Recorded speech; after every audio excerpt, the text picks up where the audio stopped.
I think it would be great if we could see like BTS or like Blackpink do Super Bowl halftime show, but I don't think it's gonna happen in the future. Undoubtedly, probably gonna be the best rapper of 5th gen. 1000% overrated. I think Girls' Generation can do Coachella. I think that'd be fun.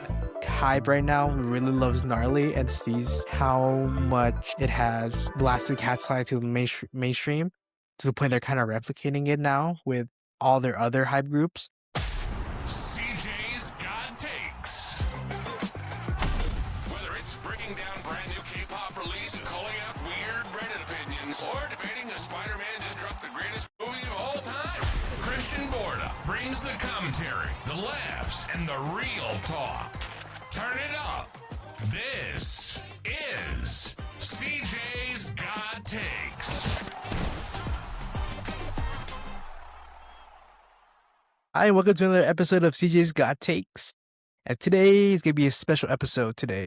I wanted to go on Reddit and check on any K-pop thoughts and K-pop opinions some maybe K-pop fans are having right now. I wanted to make this segment for a while, and I think this will be really fun. I can talk about some being talked in the K-pop community and kind of chime in here and there with my thoughts as well. So yeah, we can get started with it. I don't know if I want to have a title for this. Put in the comment section down below what the title of this could be. But yeah, let's just get right into it. Also, Spotify, YouTube, Apple Music, give it 5 stars, like and subscribe, leave comments. It's gonna be a good episode. Very unfiltered, guys. So let's look. We are in the K-pop thoughts Reddit forum. I also pulled up the unpopular ones so I could just circle back and forth. And yeah, let's just see what people are talking about right now. So, this release, TXT stuff. I'm not sure, blah, blah, blah. Where else to ask this? But what was the Google that blew up last year? You know, I read this earlier. I thought they were talking about Girl Set 5, the J-pop group, if I'm mistaken, if that's what it says right here. But yeah, I was under the impression it was Girl Set. Very good group though, very good start for them. They were formed from the A2K show. Some stuff happened between some of the members, and then they lost 2 members, was her Kaylee, and I forgot the other one, but she was a really good vocalist as well. I think she's doing solo work at the moment. And I think Kaylee, the youngest one, is like just doing TikToks of her going to school. But now they kind of rebranded now, and now they're pretty much just 4 of them now. They're under the name Girl Said. Let's look them up real quick. I think they've been putting pretty good outputs. Tweak is really good. I remember watching this show A2K during college and really liked the show. I think it was a pretty cool idea to have a global girl group like audition, because but then it's kind of funny because I remember JYP kind of did it first, and then Hype did it with Popstar Academy, and that created Girl Set. Definitely, for sure, they're gonna hit more mainstream in the future for sure. They're doing really well. But yeah, it's kind of crazy that people kind of forget that Girl Set was the first kind of audition type of show, produce 101 type of show before Katseye. Do Rami for Babymonster. I do not listen to Babymonster too much. I'm sorry, guys. I love Asa though. Very good flow. My gosh, undoubtedly gonna be the best rapper of 5th gen. Songs that are dominating. I definitely did not look at this Reddit forum before this video. Before recording this video. Let's see. K-pop stands. That's fun. Let's look at this one more time then. So these are the songs that are dominating the Korean music platforms right now. 404 is doing pretty good. I like that. 404 is pretty. Kiki's a really good group. I know they're gonna do Head in the Clouds, and I'm very excited for that. They're one of the groups I'm kind of excited for. I know they've been. I don't know how far they debuted, but pretty good. I know they're under Starship with IVE, so that's pretty cool. I know they had Dayoung there too, and WJSN too. They're doing pretty good. Really like their new song 404. The Hearts, Rude is doing really good.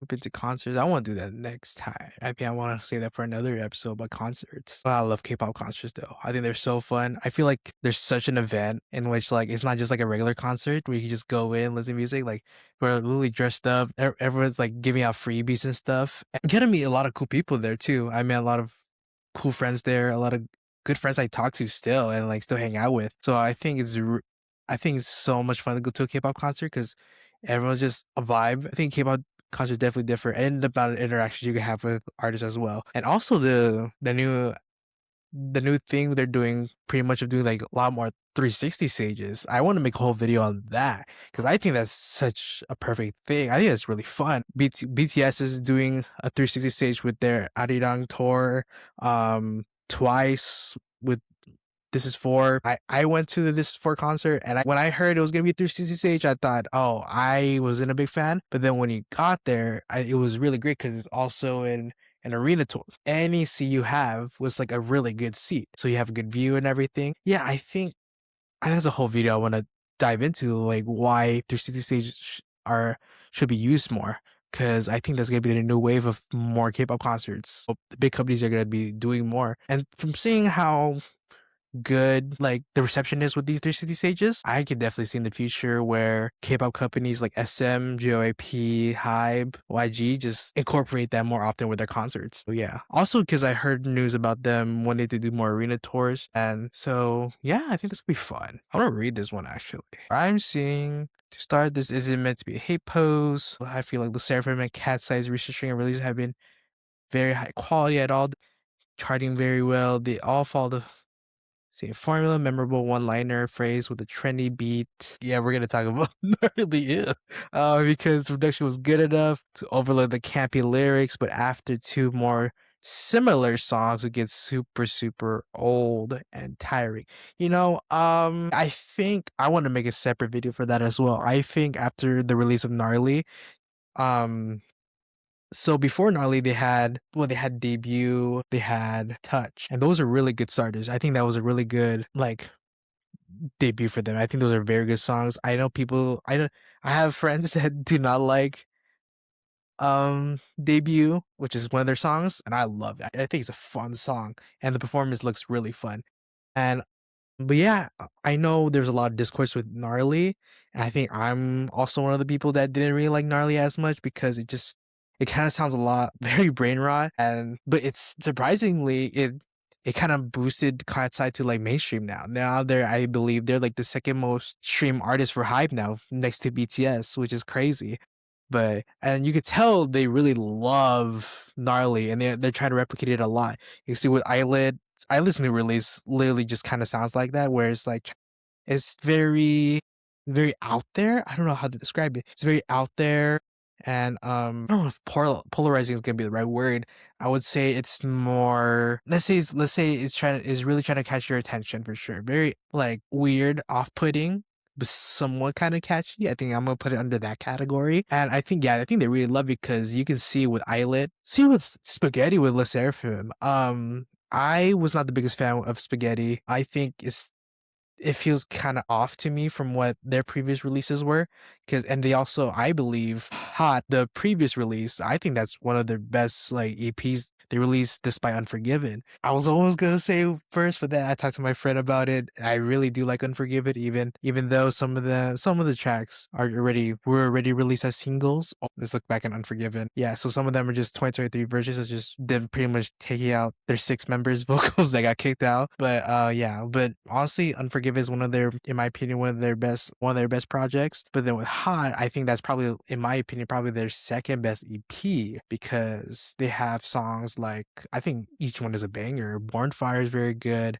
Hot is very good. Come Over is really good. Ash is so good. In concert, in the previous concert, they started with Ash, and Ash is very not good. It lets them kind of display their vocal ability as well. I think it's great. I think it's amazing. It's a great first song to them start out with in the concert. Cynical is very good. Also, yeah, Spaghetti was one of those projects where I wasn't really into. I think the music video and the choreography is amazing. I think it's fun. I think that is the most entertaining to look at, like choreography wise. It's really cool. Music video is very fun. Yeah, and also when they perform it too, I think that's so fun. I think that's really cool and fun. But it's just a song. I cannot just listen to it like over and over again. It just feels very out there as well with like it gave me very similar vibes to Gnarly, where it's kind of just out there and it's like just really out there.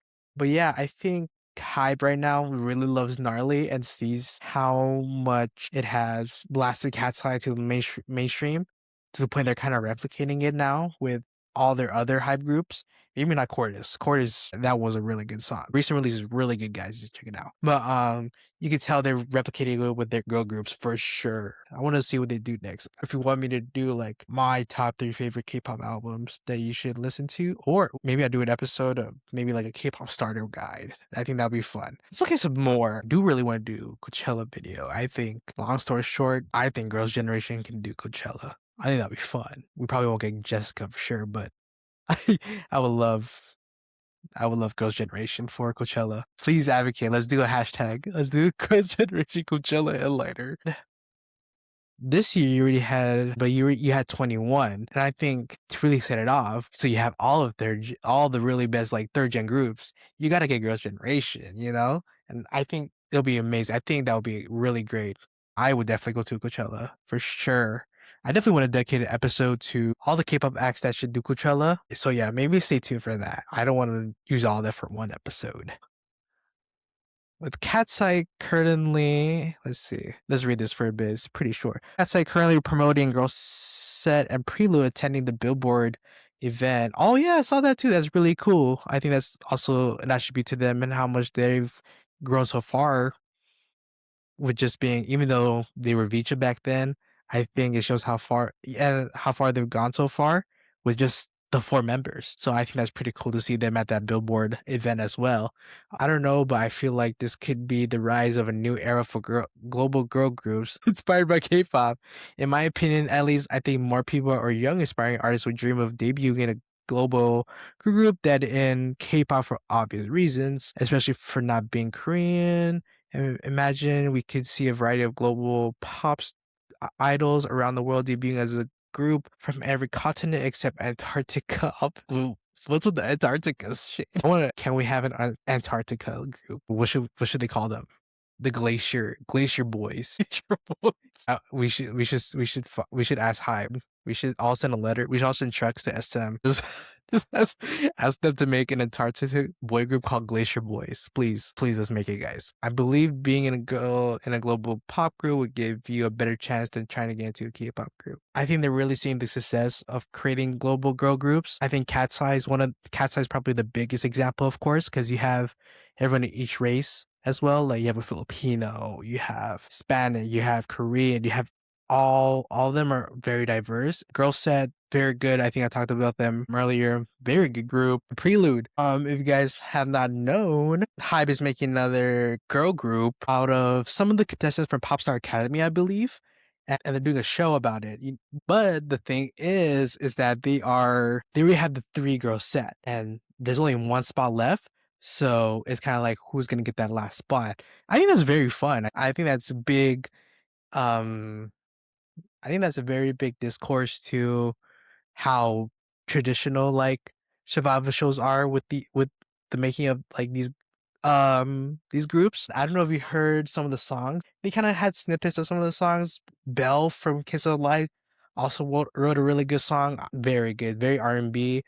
I wish she kept it as a Kiss of Life B-side, but very good song. They have very good songs under their category right now. And yeah, I think we're really going to be seeing the rise of some global girl groups from K-pop entertainment companies. So yeah, I'm very excited. I want to see how far it goes. And it also shows that like the K-pop formula transcends. It works. Let's go to the unpopular K-pop opinions. Unchild. I've heard Unchild's debut track. So for context, Unchild is supposedly, they are under the company that created Stacy. Stacy's another girl group that's really good as well. They've made ASAP, Teddy Bear, very good group. And I heard this was a debut that people were excited for, and I wasn't familiar with them back then, but then I took a listen to the song and yeah, it just wasn't my cup of tea really. Like Burning Up is really good. That's a really good song they just released recently. As they continually like release new songs, I was like, okay, this is really good. I'm kind of excited to see like what songs they're going to produce in the future. Maybe they're going to be really good. Yeah, with the debut track, I wasn't a big fan of it. They sound good, but I did not want to hear them introduce themselves for the whole chorus. I want to see what songs they do in the future as well. Just a lot of weekly opinions. If you guys didn't know, my favorite group is Sserafim. I love their B-sides. Please listen to if you want really good B-sides from the Sserafim. Good Parts is a very good one.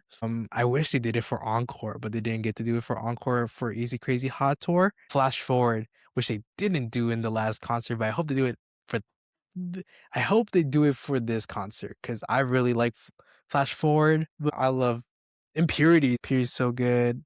I can recognize my favorite group's B sides, but I don't know. Maybe people really don't as well. Maybe people don't at all. But yeah, I love Le Sserafim Espo B sides for sure. I know some. I love their B sides. I think that's why they're my favorite groups at the moment because it's not just their title tracks that are the best. They got some bangers they don't promote. That they're not the title tracks. So yeah, let's keep it going. Idol shit again, lines and slang. That's fucked up. I'm gonna disagree on that. This is funny. I love this. I love this. I love this Reddit. Reddit's ridiculous. Oh my gosh. Oh my gosh. Yes, I do want to talk about this. This one says, I need a K-pop group to headline the Super Bowl halftime show. Yeah. So the majority is on the disagree side. Fully disagree with this. I don't see that in the future. Would it be great? I think it would be great if we could see like BTS or like Blackpink do a Super Bowl halftime show, but I don't think it's gonna happen in the future. Predictions though, I think Tyler the Creator might be doing this. Is gonna be in LA. I think it works perfectly, and his album was really good. His recent album was really good too, and it performed really well. So I would love my biggest pick is Tyler. I don't know if I see anyone talk about Tyler headlining the Super Bowl, but I would love Tyler the Creator to be headlining Super Bowl. But back to the topic, I don't think I would want a K-pop group to headline the Super Bowl halftime show. It's probably just gonna be one of the big three groups. It's probably gonna be either BTS, Blackpink, or Twice. It's gonna be either those three like big groups. Who knows? Maybe Big Bang. I would love a Big Bang Super Bowl. I would love that. Just hear Bang Bang like out loud. Oh my gosh, that was so fun. That'd be so fun. Or 21. Oh wow. I think she was over. They're over 1,000% overrated. I disagree though. Didn't they recently just win like one of the biggest like awards as well? Like you can get as a group? I forgot. Yeah, they're not overrated. 1,000%. Oh, like they're still there. Still say they're at the top, even though they just canceled their recent North American leg of the tour. I think their excuse was really weird. Supposedly they canceled because of other conflicts and stuff like that. I need to look more into that, but I think it's their excuse for the cancellation of the North American tour. I don't know, seems very off to me. There's 18 plus fanfics. Oh my gosh. I want to read this one. Reading fanfics by your favorite idols is corny, but reading 18 plus is I know it's blah blah blah. I just don't know how people get so comfortable imagine real humans being in made up situations. I just think it's weird doing with K-pop idols. Yeah, no, I'm not a fan of that. That's a thing. Oh my gosh. Oh, yeah, they're talking about my favorite group. There's a Sserafim post. The Sserafim is the most overrated 4chan group, and the poll has it as very high disagree. Firstly, their concept does not fit the members of the group at all. They go for this girl boss slay image with a former J-pop idol, dorky girl. Oh, they're just attacking that. It's kind of laughable if you take a step back, review the concept bit. Members are objectively just seems very trived and try hard. Their music, except for a few B-sides, sounds like Sour Grapes, Blue Flame all have very low replayability. That's crazy. They're musically uninteresting and limited. I want to see the comments for this thing. Called the most hated 4J Go group or most hated 4J Go or because clearly a lot of people don't rate them. This is a hate post.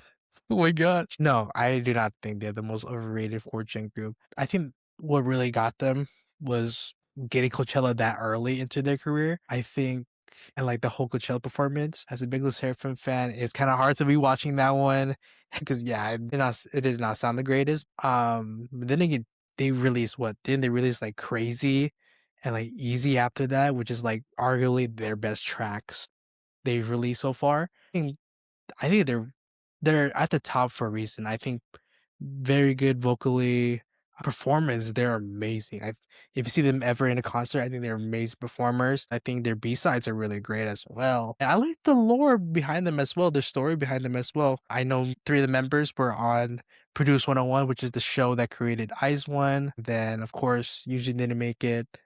But Chaewon and Sakura, two of the members, they made it. And then after Ice One got disbanded, they made Sserafim, they added Yujin, and then Kazuha and Shin just follow. So yeah, I think Sserafim, I strongly disagree. I love Sserafim. Ooh, this one's really good. This one's really good. I am not a fan of Babymonster's Aya's voice. There's a very strong agree with it. I would say I'll probably be unsure because I think it's very good. I think the one thing that sticks out to me was that golden performance. That golden perform like that high note, that one was rough. But she does sound really good on some songs. Like she sounds pretty good in Drip. I still think she sounds good in Drip, but maybe for other songs, I'm very like on the fence. Her voice still sounds pretty good. I still like her voice. It just maybe the song choices. I don't know. Do you think the amount of energy that Ions put into their dance performances should be considered okay? She's kind of getting criticism for how she dances at the moment because it's very like she over dances for sure, very over dances and everything. Is asking if should it be considered okay? I don't think that's her fault at all. I think that's the fault of like whoever is choreographing or who is leading the practices in this one, because for it to look like that, they would have to see her do that like over and over again and be like, okay, that's good. I think that's more on the team per se. Yeah, it's very noticeable when you see all the members dancing on the same pace and then you see her kind of over dancing. I think it just looks too like out too noticeable. If you've seen her TikToks recently for her doing dance challenges, it's crazy because she looks good. Like she looks like she's dancing like really good. Like it doesn't look like the over dancing we see. So that's why I'm kind of questioning, is it just the team not letting her know, or like they just give the thumbs up? I'm not sure. I think this is more I don't think it should be considered okay, but I think that's more on the team because they go through practice. They probably have to go through like see that routine thousands of times before it goes on stage or go on tour. There's no way that they don't tell her like, hey, like, well, like you're like 200 right now. Can we go at like a 70 and go up from there, you know? So I think that's definitely on the team for sure. But yeah, if you see her recent stuff, she's actually really good dancer still. So yeah, that was a lot of good K-pop opinions. I do not know if I want to make a name for this one, this segment. If you have a name, put it in the comments down below. Make sure like, subscribe, give 5 stars on Spotify, Apple Podcasts, and yeah, I'll see you guys in the next episode. I'll see you guys.